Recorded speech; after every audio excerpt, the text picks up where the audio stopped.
hospital applied for another hearing at the High Court. I'd taken this to be a sign of great optimism that the medical establishment had decided they would let the parents make the final choice. What happened in court today, I have to say, is not particularly savoury. And we're going to have a very close family friend, somebody who was with the parents today inside and outside the court, who'll be coming on this programme in about 20 minutes' time to explain to you exactly what happened to Charlie Gard's parents today. I have to say, it is not a very pretty tale, but you'll hear it first here exclusively on LBC. Now, I don't know whether you picked up the newspapers this morning, or perhaps if you're in London this afternoon, or looked at any of our rolling news channels, but it is now wall-to-wall Project Fear. I thought we dealt with Project Fear. You know, all that negativity, our house prices were going to collapse. It was all going to be a catastrophe. But over the last week, it's been rebuilding. Vince Cable's been telling us that the strawberry shortage could be a disaster because there won't be enough foreign workers to pick them, and there could be no strawberries and cream at Wimbledon. And on it goes. The former Sainsbury's boss today out there saying that prices will get worse, the quality of our food will get worse, choice will get worse. But to top the lot, I mean, talk about top of the pops, George Osborne, who of course is now the editor of the Evening Standard, and today's front page in the Evening Standard, cancer patients in Brexit scare. That's right. Brexit could damage your ability to get the right drugs to treat cancers. I can scarcely believe it all, but I'm asking you, as you're subjected, if you follow news on the radio, on the television and the newspapers, with Project Fear back, are you tired, sick to death of all this negativity, or is it having an influence and perhaps changing your mind? And to get involved, call me on 0345 6060 973. Text me at 84850. You can tweet me on @LBC, not forgetting the hashtag Farage and LBC. And of course, you can watch us live by going to LBC's Facebook page now. So I thought we'd done with it. I really thought we'd done with it. And the guys that really pushed this more than anybody else were Osborne and Cameron. Right through that referendum campaign, it was endless negativity, that if we voted to leave, civilization would basically cease. But they're back, and I guess one of the big problems is this. Firstly, that UKIP does not have the potent voice since the referendum that it had. And secondly, you've got all the old business organisations like the CBI who are coming out on an almost daily basis saying the referendum was a mistake, we must stay part of a single market, we must stay part of a customs union, and there isn't at the moment an organised voice of business giving the other point of view. So it's drip, drip, drip. Are you cheesed off with it? Are you ignoring it? Does it make no difference? Or is it beginning to make you think that perhaps we've made a mistake? Malcolm from Bodmin in Cornwall. Are you listening to all this negativity, Malcolm? Nigel, at last I get to speak to you. I've been trying to speak to you since you've been on LBC. Malcolm, we have not been we've not been prejudicial against you. A lot of people are calling. You're through. Yeah. You're on LBC. The floor is yours. Nigel, my point is, right, and it's not a personal attack on you, but it is a voice for ordinary folk. You're a man who's worked hard all your life. You went through the metal market. You've made some money, right? The point I'm making, Nigel, is Brexit won't impact upon you personally, but it is so going to impact on so many people in Britain. You've got to take on board that side as well, Nigel. Yes, I don't want free movement of people, but Britain should be working with Europe to say, look, we don't want this, but we don't want to screw our people over either. Malcolm, fine. I'm listening to you, and I really am. But you can't have it both ways. The European treaties are absolutely clear that free movement is one of the 4 basic founding principles of the European project. And of course, Malcolm, the truth is, before we let in 10 former communist countries, free movement was almost a non-issue. But there is no way, Malcolm, they're going to change their minds on this. Nigel, the one thing I think you are fearful of, and I think you know it, is that Europe is about to change.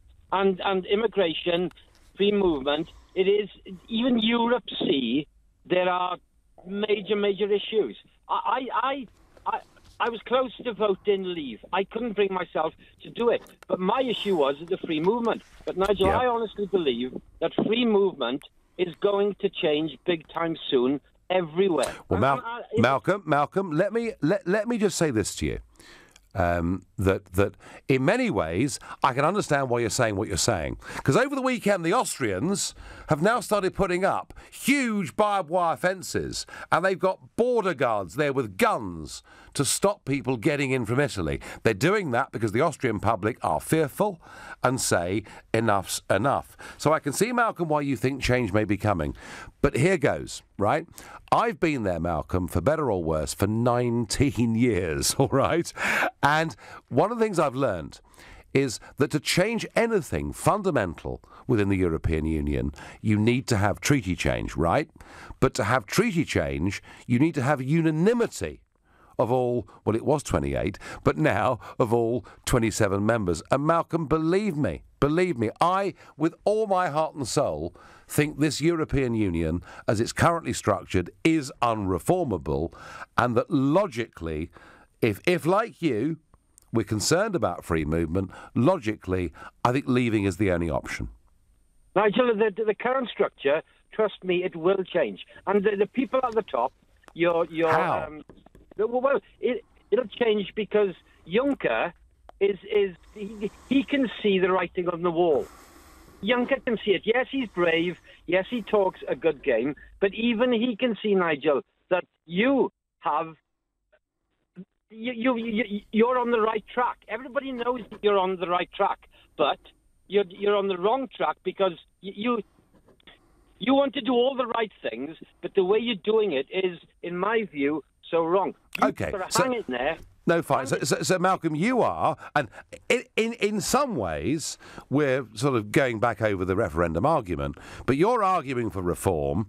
I'm arguing it's unreformable. Look, I know Juncker, Malcolm. Actually, do you know what? On a personal level, he's rather fun. I quite like him. He's a real old operator and a player. But I tell you something, his absolute commitment to all of these things isn't going to change. Malcolm, I thank you for your call. Malcolm believes it can all be improved, which is fine, but I think I'm realistic in my view. Elliot in Tunbridge Wells, is Project Fear back? Personally, I don't think so, Nigel. So when you see the Evening Standard, Elliot, cancer patients in Brexit scare, if that's not Project Fear, what on earth is it? Well, it depends on whether or not you think what they're actually talking about is a real thing. So I'm pretty sure Euratom, the agreement that's being talked about, is real and does exist. Euratom, Elliot, certainly exists, but you know something? Britain was a nuclear power before the European project had even been invented. Right. But can you tell me what Euratom actually pertains to? I'm pretty sure, if I'm correct in what I read, it pertains to the transport of radioactive materials across Europe. It does. And you know something, Elliot? So why can't we do that as a sovereign state and a good neighbour? So wait a second. We are signed up to an agreement which allows for the transportation of radioactive material across Europe, right? And radioactive materials are used in radiotherapy for cancer treatment. And because we are leaving the EU, we are going to have to come up with a new agreement to cover that, along with 750 other things. So this is not Project Fear, is it, Nigel? This is the reality of the decision we've made. Well, it's Project Practical, Elliot, isn't it? We've got things to renegotiate. We've got things to tidy up. We've got things to sort out. We've got things... It's Project Reality then, right? Yeah, and actually... Yeah, not Project Fear. Look, no... Project Reality is we have to sort things out. Project Fear is to tell us cancer drugs might not come to our country. I mean, isn't that the most over-the-top rubbish you've ever seen in your life? No, the most over-the-top rubbish I've ever seen in my life is you standing in front of a poster with a bunch of Syrian immigrants saying that a swarm of people were going to come That's here. right, that's right. Yeah, well, Elliot, I'm really pleased you mentioned that, old son. 85% male, under 30, hardly any of them from Syria, all economic migrants, all trying to come desperately into the European Union after the idiocy of Juncker and Merkel, and now even the United Nations says a minimum of 75% of them would never qualify as refugees. What's wrong with that? But they're not EU migrants, are they, Nigel? They're not EU migrants, are they? Yes, they're coming. Yes, they're coming into the European Union. And under the poster, Elliot, it said the EU has failed us all. And let me tell you something, Elliot, and we can disagree as strongly as you like. Probably, if there's an issue that's going to break the European Union up, it is their flawed so-called refugee policy. Elliot, I'm sorry, I've got to let you go. I was having fun with that one. You better call again sometime soon. Right now, you're listening to the Nigel Farage Show, exclusively on LBC. It's 7:15. Nick Ferrari at breakfast on LBC. Damien Green, who of course Conservative MP for Ashford, first Secretary of State and close political colleague and indeed friend of the Prime Minister's, joins me now. Other parties can either just criticise or they can contribute. With the parliamentary arithmetic we have, it's clearly more sensible for people to contribute. I suspect that's what a lot of your listeners would want. They want politicians to work together. Nick Ferrari at breakfast every weekday morning from 7, only on LBC. Are you confused about PPI? At PPI Hotline, we want to give you the facts. There is absolutely every reason to check you had PPI. Even if you think you never have, we can help you find out, as you could be owed thousands. And now there's a deadline. We just need the name of the bank you've had loans or credit cards with, and we'll check for free. So find out now if you're owed by texting WIN to 82222. PPI Hotline. Text WIN to 82222. Can you take that ball outside before you break something, please? Wasn't me! Ah, families. At least Tesco Mobile gives you something to smile about. With our family perks, you can choose from a range of monthly rewards to suit everyone, such as money off your bill, extra data or club card points, for you and each family member you add. Smile, you're on Tesco Mobile. 2 or more subscriptions up to a limit of 5 on same account. Perks given once a month and vary with spend. Club card points in month after earned. Exclusions, T's and C's apply. Visit tescomobile.com/terms. What's the smart way to visit Ireland? With Aer Lingus, you'll enjoy great fares, a 4-star service and a warm Irish welcome from the moment you step on board. And with 14 daily departures from London Heathrow and 5 from Gatwick, we've got more flights to Dublin than any other airline. Fares are from just $32.99 each way as part of a return trip from Gatwick. Smart gets great value. Smart flies Aer Lingus, Ireland's only 4-star airline. Book now at airlingus.com. Offer subject to conditions and availability. Have you discovered the award-winning new Citroën C3? With integrated connected cam Citroën, 36 bi-tone colour combinations, Apple CarPlay, and 3 years free servicing. Why not discover it for yourself in showrooms now, or search new C3. Citroën. Features available on selected models. 3-year offer ends after 36 months or if 35,000 miles were exceeded, whichever occurs soonest. Terms and conditions apply at participating dealers only. Divorce. It affects every part of your life. You, your family, your home, your finances. And if you're a man facing divorce, perhaps even one you don't want, the situation becomes even more complicated. It's at times like these that you need a professional you can trust. Cordell & Cordell is dedicated to helping men in matters relating to divorce. Call now on 0330 60 60 161 or visit cordellcordell.co.uk, office in central London. A partner men can count on. Battersea, Chelsea, Elephant and Castle, Kensington, King's Cross. So far this year, over 1,600 keen buyers have registered with My London Home, all looking for property in central London. Property just like yours. Mayfair, Pimlico, Soho. So if you're serious about selling, go to mylondonhome.com now to get your instant online valuation. Victoria, Waterloo. mylondonhome.com. Passionate about property. This is LBC, the Nigel Farage Show. Call 0345 6060 973. Text 84850. Tweet at LBC using the hashtag Farage on LBC. I've never liked George Osborne. I didn't like him as Chancellor. I don't like him as editor of the London Evening Standard, though I guess it's become a very entertaining newspaper since he's been there. But frankly, this headline today is just something else. Cancer patients in Brexit scare. What Osborne's telling us is if we leave the European Union and Euratom, etc., we won't be able to get some of the isotopes we need to treat cancer patients in this country. It is part of this thinking that the world begins and ends with Europe. Do you know what, George? They manufacture this stuff all over the world. And if our next-door neighbours wouldn't sell us life-saving drugs because we've left their political union, then do you know what? We should have left it 30 years ago, if that's what vile people they are. So I feel pretty upset by this, and I see Project Fear back, absolutely on full track, and it's being aided by its friends in the liberal media. Yes, I sound like Donald Trump for a moment there, but yes, the BBC's Today programme. You know, it's a great programme. It's been around for decades. It's got a big audience.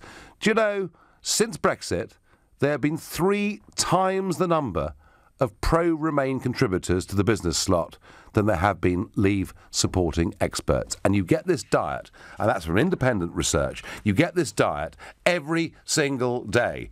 Brexit is going to be a disaster. Well, Justin on Facebook agrees. He says, open your eyes. Leaving is a bad idea. Quite right, Justin.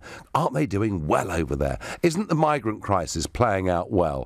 Krishna says the EU cannot be negotiated because they are very unreasonable. Anya thinks Brexit will end in tears. Theo says Project Fear and the negativity since the Brexit referendum was and is to be expected. But is anyone changing their minds, I wonder? Caroline, I voted Leave. And after seeing Juncker and his cronies play their evil games with us, giving us a bill for 656 billion or else, I'm so pleased I voted Leave and would do so 100 times over, so she's not changing her mind. Justin says nothing has changed. It's just the media brainwashing people.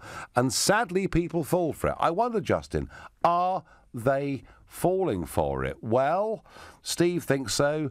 On text, he says, unfortunately, Project Fear is winning. It's becoming the new truth. Well, one thing for certain, Steve, Project Fear is absolutely everywhere, and we are not getting a sensible counterpunch against it. There is a desperate need now in this country for voices of business to get together to start making the counter-arguments. Business for Sterling did this back in the late 1990s, and they neutralised the CBI. That's right, folks. The CBI, who tell you leaving's bad for you, are the same CBI that wanted you to join the euro. They just kind of quietly airbrush that out of history. Sam in Hammersmith. Is Project Fear back, Sam, and is it changing your mind? To be fair, first time calling Nigel. Well, welcome and good evening to you. Honestly, I voted Leave. Yes. And do you know what? I think Project Fear is coming true. Now, my perspective of it, I understand at the point of referendum, with the pound dropping, I totally understand that. And I listen to you very well. I listen to other people where, with the pound dropping, our exports will improve. Yes. Now, on the last quarter, wasn't our manufacturing output low or not? It's been very mixed, Sam. Generally, it's been very good. Generally, over the last year, it's been very good, and there have been significant improvements. I understand that, but at the moment, in my eyes, I have started to see things of Project Fear where if I was told to vote again, I would reconsider because some of the things are coming back, which were highlighted. Now, I'm for our control of our waters and control of our borders, our ports. I'm for that. But when I'm starting to notice, well, you can see things are costing more with the pound being low, and then, okay, we can balance it out. more manufacturing or exports will go up, create more jobs. But in this case, when you're starting to see, you know what, we didn't produce as much, we didn't output as much, I'm starting to get worried now. No, well, Sam, Sam, you make some fair points. Generally, the UK economy is slowing down a bit. Of that, there is no question. Since Brexit, foreign investment, etc., has been fine. But, you know, you make the point that you believe in control of our borders and you believe in control of our waters, and we've had previous callers tonight saying the same thing. And so I'm going to make this point to you, that either you're in the European Union or you're out of the European Union. But if you're in the European Union, Sam, you cannot have control of your waters and you cannot have control of your borders. And I worry that you're hearing all this negativity every day about the pound dropping. Well, the pound had dropped as much as that in the previous 4 years before Brexit was even a referendum issue. But, Sam, if I can try and give you, and I will try and do this, and I may well fall flat on my face, but I'll try and make you optimistic, right? The Australian Prime Minister says he wants a free trade deal with the United Kingdom as quickly as possible. The Japanese Prime Minister, Abe, last week, very, very positive about having a free trade deal, actually, to be fair, with us and the European Union, though I guess we can do it more quickly than they can. And President Trump at the G20 summit saying we can do this quickly. So, Sam, do you feel at least, I mean, and you may not be hearing these arguments, but do you feel at least encouraged that global leaders are being so positive about Brexit? No, I am. That's very optimistic, but how long does it take to do a trade deal? Well, the Australians did one. On average. Well, the Australians did one with with America, and the negotiating period was 10 months. Negotiating period, and how long does it take to sign it off? Well, they did the whole thing. They did the whole thing in about 2 years. So it's not that hard to do. And when you get these arguments that it takes 7 years, 10 years, I mean, Cameron could have told us 100 years. You know, it may be in the interest of highly paid civil servants to drag it out forever. But there is, Sam, I mean, you know, look, you voted Leave, you're worried about things, you're getting a constant diet of negativity. But, Sam, I would repeat to you the kind of arguments we were making in the referendum that we need in the 21st century to go global. Okay, then. Well, maybe in about, 10, 12 months, we'll have this conversation again and we'll see how the pound's doing then.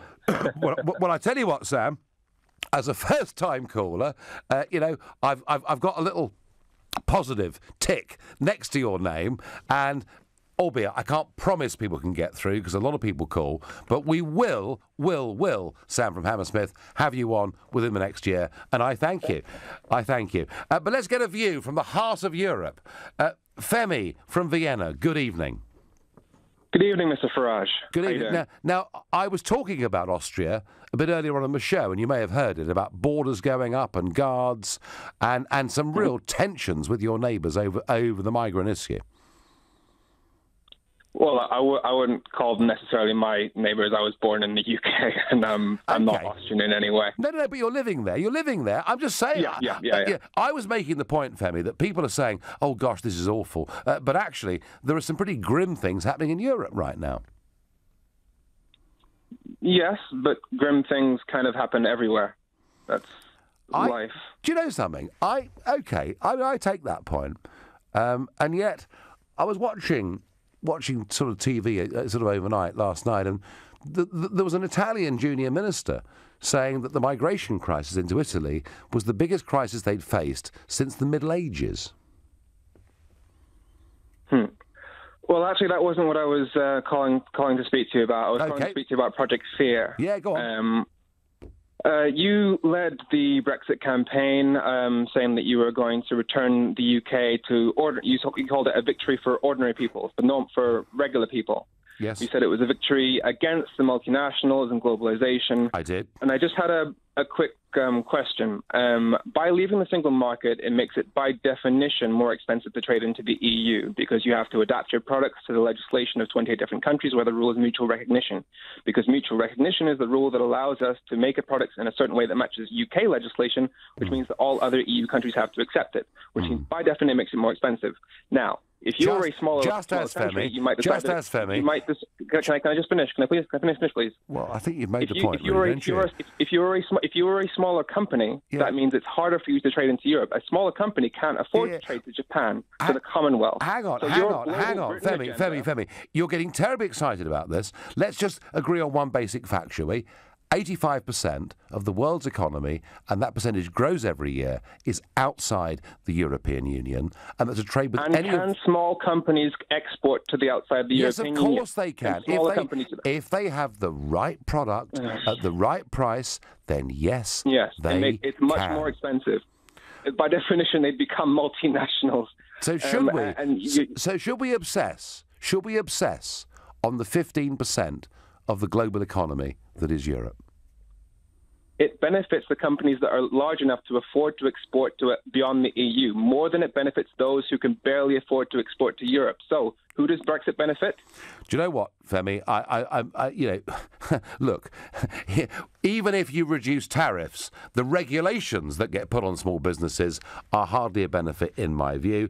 We're going to agree to disagree. You call me again, we'll have that chat again. I'm out of time now. You're listening to the Nigel Farage Show, exclusively on LBC. It's 7:30 and time for the news with Tom Watts. The parents of terminally ill baby Charlie Gard say if he's still fighting, they're still fighting, ahead of a full High Court hearing on Thursday. But hospital lawyers say they're struggling to find new evidence about possible treatments. A Conservative MP's been suspended after being recorded using a racist remark during a meeting. Anne-Marie Morris says her use of the language was entirely unintentional. Police investigating the Grenfell Tower disaster now believe 255 people survived the fire. And at Wimbledon, Britain's Johanna Konta and Andy Murray are both through to the last 8. Roger Federer's also made it to his 50th Grand Slam quarter-final. LBC weather, dry to start overnight, feeling cooler though with a low of 12. Tomorrow, heavy rain for most, a high of 22 degrees. LBC Travel. Good evening.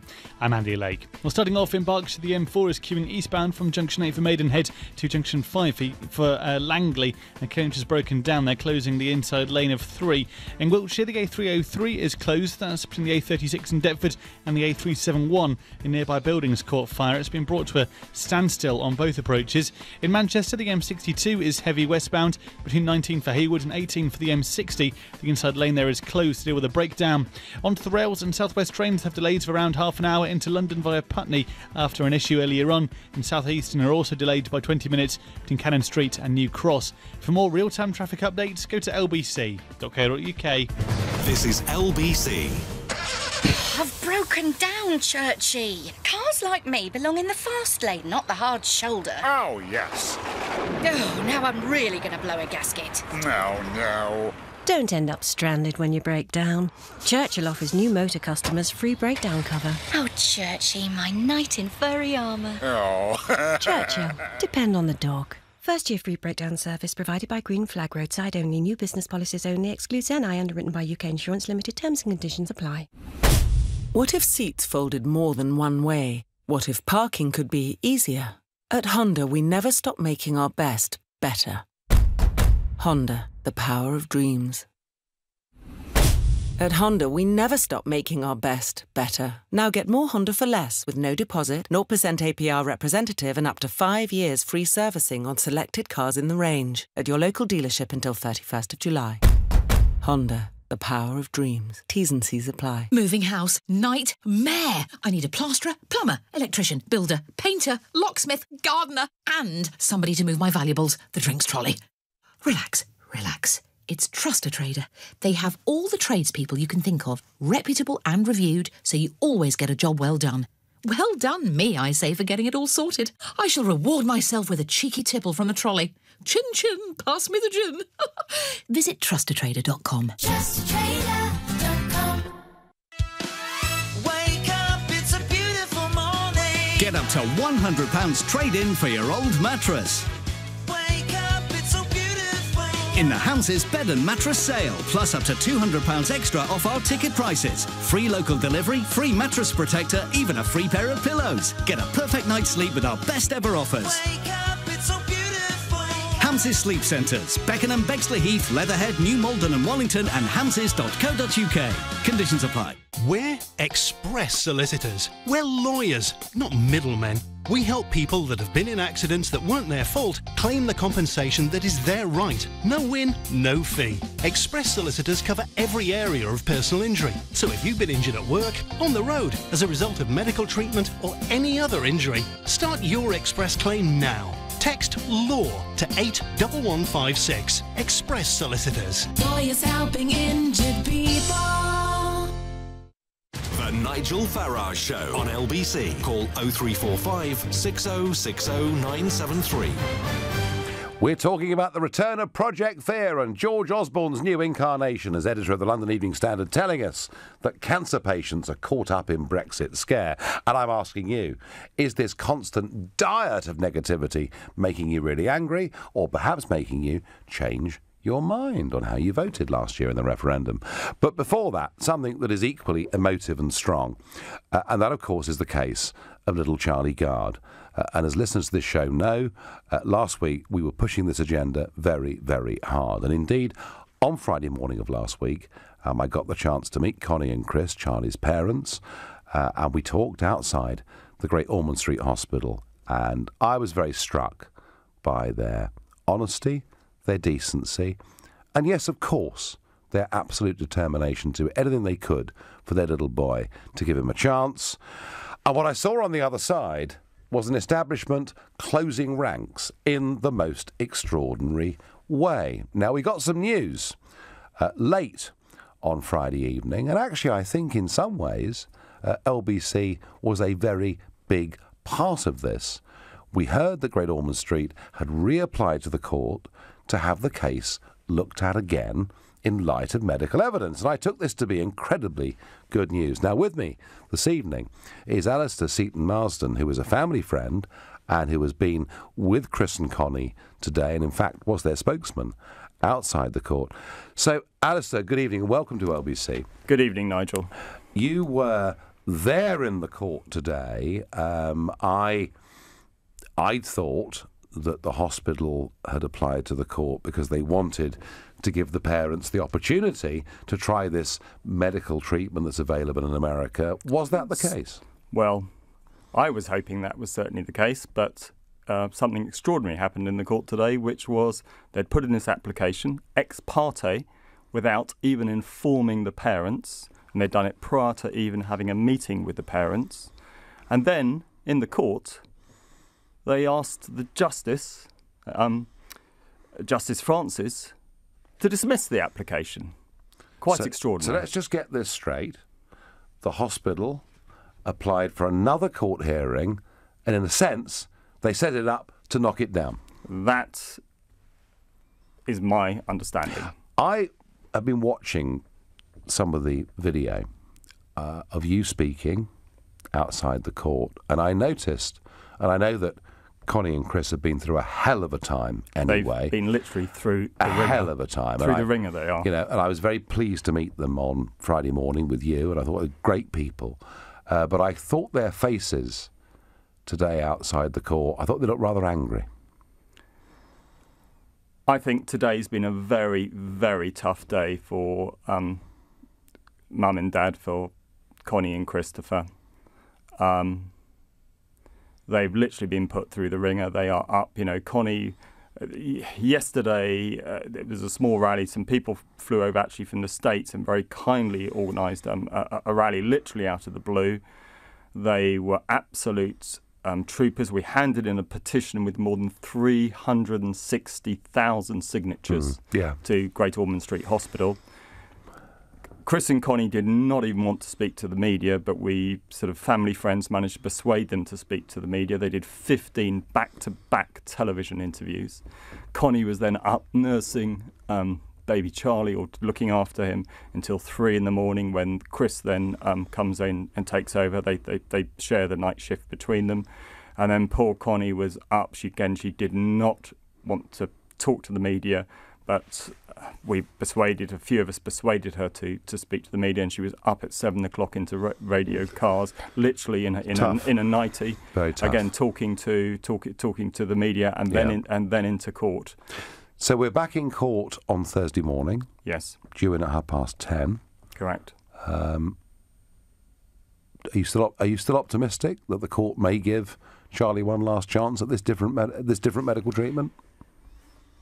Their legal team asked for a change of judge, which has been refused, because Justice Francis was the original judge in the High Court. Yep. And that's been the only real hearing. I think it's much misunderstood amongst the public and the media. All the other hearings, the Court of Appeal, the Supreme Court, the European Court of Human Rights, has all been simply ruling that they wouldn't reopen the case. Now, the parents and their legal team wanted additional time to come up with new evidence, but they haven't been granted it. They had asked until the 22nd, 23rd of July to produce the evidence, of which they've got already. They've got 7 doctors and scientists saying that there is a real possibility. They seem to be putting it at around 10% of this working, which is higher than Mum and Dad originally believed. Yes, I mean it's.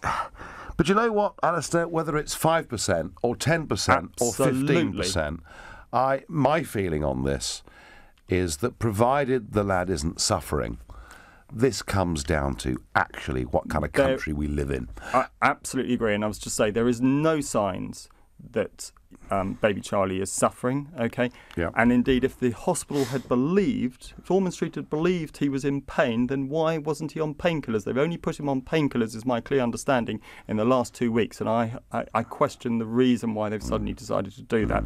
There's a lot of misinformation that there's no response and he's brain dead. That is clearly not true. There may or may not be brain damage, but there is brain activity going on. We know that from the scans, okay? Well, can I just say, that you have stood by this couple, and I was lucky enough through you to meet them on Friday, and we did that interview with Nick Ferrari, and we have made things. I thought we'd made things move on. I think you've been very brave in terms of how you're dealing with this tonight. I feel desperately sorry for those parents, and I thank you very much for coming in. I want you to keep us in touch, please, on this show over the course of the next few days. And I'll just add my comment, folks, that I think what's happened today, frankly, is disgusting.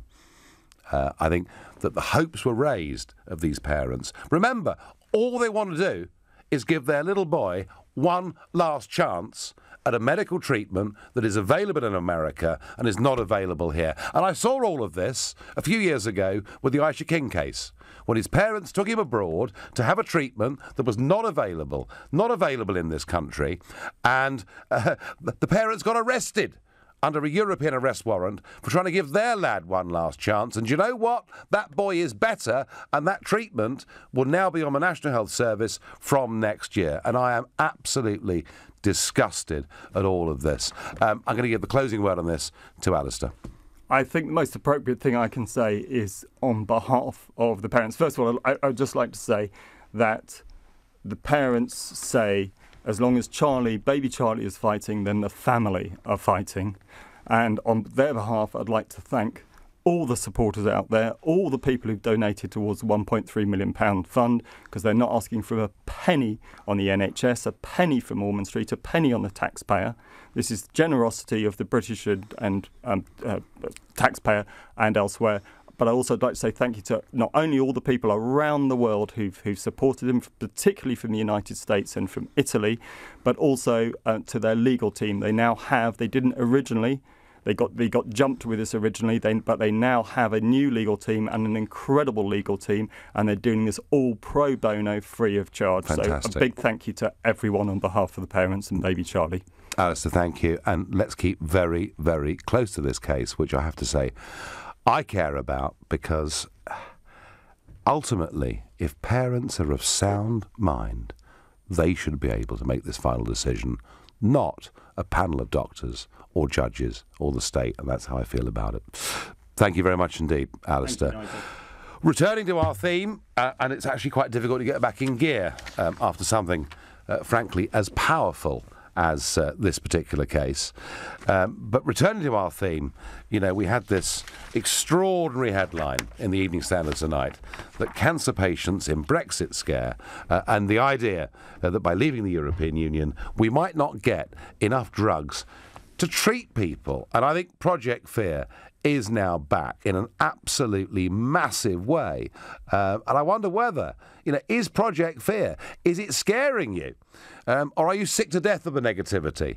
Sick of it? Had enough? Or is it changing your mind? Megan says to me, I am sick of the negativity. A minority of politicians and high-profile business people have undue coverage in a majority pro-Remain media. It is disgusting, is what Megan says. If people wanted to stay in the EU, why didn't they vote for the Lib Dems, as they were the only party saying they didn't want to come out? That's from Tony. Well, Tony, you may have seen Vince Cable yesterday saying he doesn't think Brexit will happen. More negativity. It's not Project Fear. It's just a profoundly held opinion that Brexit is a calamitous mistake, says Graham on Twitter. Well, Graham, I do understand that, and I do know some people want to reheat the referendum arguments. It's just I would like to see, Graham, an even, balanced debate through our media, and frankly, I am seeing none of that.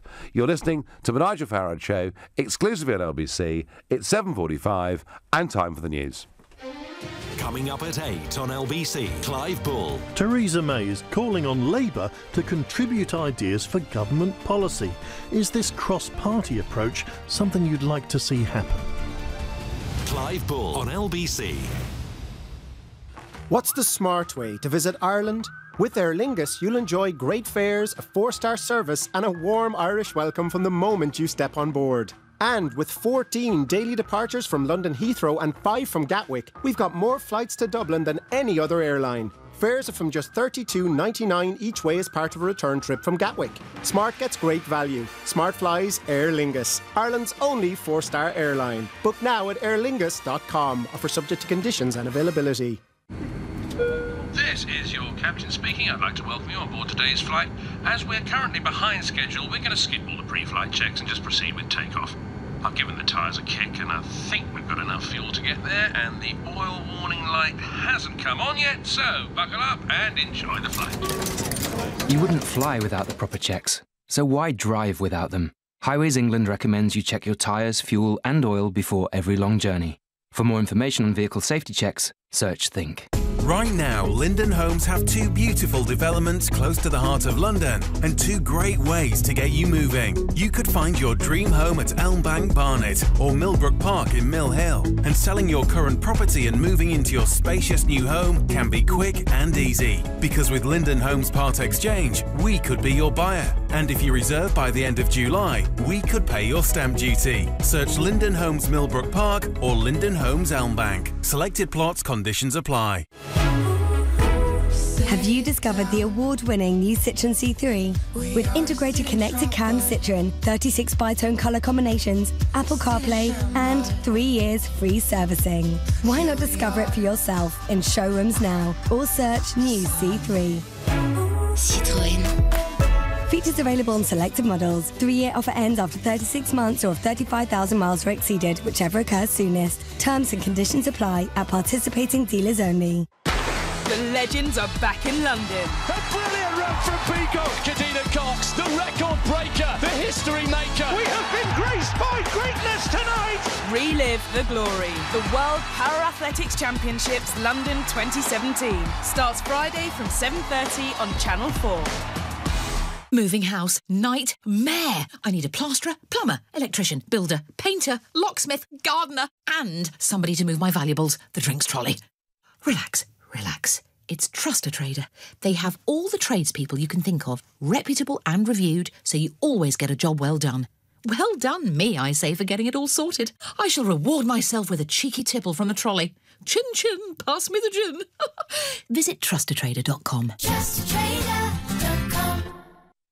The Nigel Farage Show. Text 84850. George Osborne's Evening Standard tells us tonight cancer patients in Brexit scare. And that follows on from Vince Cable telling us that there may not be strawberries and cream at Wimbledon this year because there won't be enough foreign workers to pick them all. So there's, Project Fear that we saw in the referendum. It's back. It's alive and well. And I'm asking you, are you getting really sick to death of it? Or are you beginning to think maybe you made a mistake if you voted Leave last year? Charlotte in Forest of Dean is my next caller. Good evening, Charlotte. Good evening, Nigel.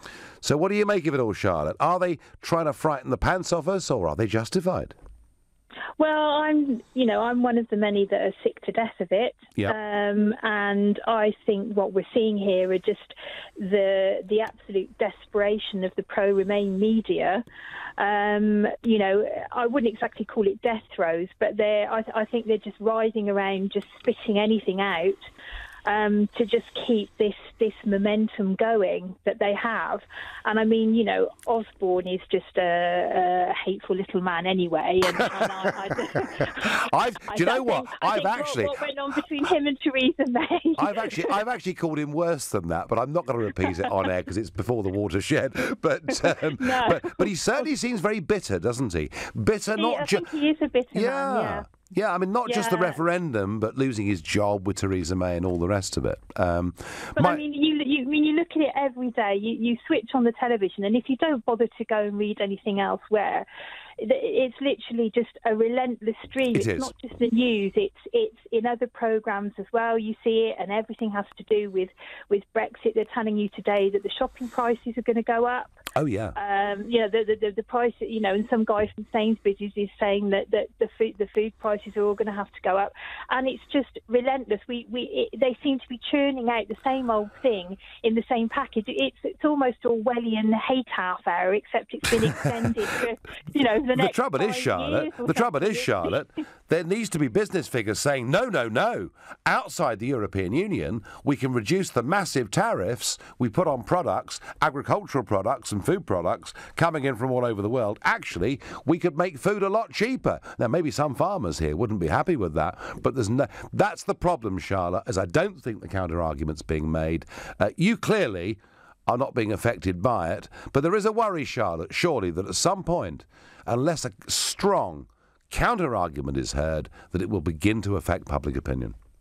Well, I think it will, but the problem is that you literally have to rely on other outlets to have people who are giving that message, and many people don't look outside the box, if you get my drift. Do they? They don't look outside the box and go elsewhere and see that there are people who are genuinely pro-Brexit and they're giving you good news and everything else. But then they're trusting media organisations, Charlotte, aren't they? Yeah, but the media organisations are just like some conglomerated Lord Haw-Haw giving it you. Strong stuff from the Forest of Dean here. It is. I mean, it is exactly like that. And the problem is that many people will come home, they'll switch on BBC, ITV, whatever it is that they're watching, and they'll just take it as read that this is gospel, whereas many other people like myself and probably loads of other of the listeners on here will go away and they will sort of read things or look at things a bit differently, because we're taking a wider view and we're looking at people who are very pro-Brexit and are giving out a very strong message, and we can see that the doom and gloom that they're uttering isn't actually happening, and in fact we're doing rather well. But we have been. I mean, it's slowed a little bit, Charlotte. But and by the way, with comments about Lord Haw-Haw, I challenge you to ring other LBC presenters and say that. It would be very lively in the mornings if you did. Charlotte, fabulous call from the Forest of Dean. Thank you. Steve says, you guys are lost for words. You don't have anything to say that's constructive. Well, I don't know who that's aimed at, but there we are. Tony says, voted Leave and not changed my mind. Wayne says, Remainers. All they think about is money, money, money. I think you're right, Wayne. I think a lot of Remainers do think about money, money, money. Or could I say, actually, mortgages, mortgages, mortgages. A very large number of people who voted Remain, living in London and elsewhere, are mortgaged up to the gazooks and were really scared by what they were told during that campaign that property prices would collapse. Lewis in Shirebrook in Derbyshire, good evening. Good evening, you all right? Well, I'm all right, but I have to say, Lewis, I am getting a bit hacked off that wherever I go, I hear this constant diet of negativity. It's not making me change my mind, Lewis, far from it, but I'm getting a bit hacked off with it. How do you feel? Well, it's difficult because, I mean, I'm from possibly a different political spectrum to yourself. You're quite to the right of politics. I'm probably quite to the left of politics. So we do differ there. However, I did vote to leave the European Union. Because I recognise that, for instance, in my own community in Shirebrook, there's been quite a change in the demographic of the population. And I've noticed, it doesn't necessarily affect me, but I've noticed that it affects other people, and that's a bad thing. However, why does there have to be this constant standoff between I'm out, I'm in? Why can't there just be a constructive dialogue about, right, okay, this has happened, and now let's just sort it out? Why does there have to be this constant aggressive stance from both the EU with Juncker and Tusk and Disselblum and all the rest of them, but also in this country with May and sometimes yourself? This constant, parrying, literally parrying, almost as though we stood, opposite sides of the street. And I guess, Lewis, the answer to that is because it is the most important political decision that we will ever take in our lifetime. And because of that, emotions are raised on both sides. And I guess, to a certain degree, Lewis, that's unavoidable, isn't it? It is, but we all know that when emotions are raised, we don't make particularly rational decisions. I mean, a lot of people don't make particularly rational decisions at the best of times. Certainly not when they've got the heckles up. No, I know. But actually, I mean, one thing that is important is you make the point about the left and the right. And actually, this issue is not a left or right issue, is it? The issue of whether we're a self-governing democratic nation or part of a bigger European bloc, and I've tried to be as impartial there as I can be. It's not about left or right. It's about what you believe to be right or wrong. That's true. But I'm all for a self-governing nation. I think the euro, as in the actual currency, is a disaster waiting to happen. But I don't want to start getting into kind of really complex economic concepts. Okay.